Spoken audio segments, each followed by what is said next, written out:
கொஞ்சம் அந்த கேப்டனுக்கு வந்து பிரசன்ஸ் ஆஃப் மைண்ட் ஏதாச்சும் ஒன்று இருக்கணும்.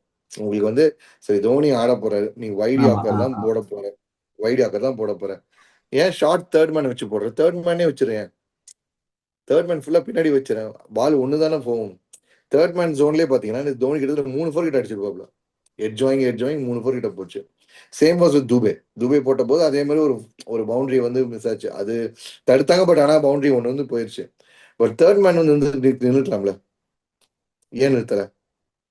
இது எல்லாமே வந்து அந்த கிளவுன் அந்த கேப்டன்சின்னு சொல்லுவாங்க பாத்தீங்களா. அந்த இப்போ ஏன் வந்து சில கேப்டன்ஸ்லாம் அந்த ஐபிஎல்ல பயங்கரமா ஷைன் ஆயிருக்காங்க, சில கேப்டன்ஸ்லாம் ஐபிஎல்ல ஒண்ணுமே பெருசா ஷைன் ஆகல.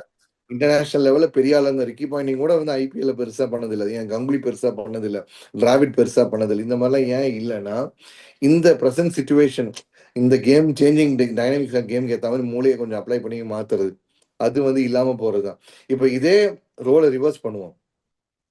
சிஎஸ்கே போலிங் போடுறாங்க, எதிர்த்தாப்புல வந்து மில்லர் இருக்கிறாரு, 4 ஓவர் 50 இருக்கும்போது கன்ஃபார்மா சொல்றேன், இந்த மாதிரி உள்ள நிக்கலஸ் பூரானுமே இருக்கும்போது நிக்கலஸ் பூரானுக்கு வந்து லெஃப்ட் ஆர்ம் ஸ்பின்னர் வந்து ஒரு வீக்னஸ் இருக்கு.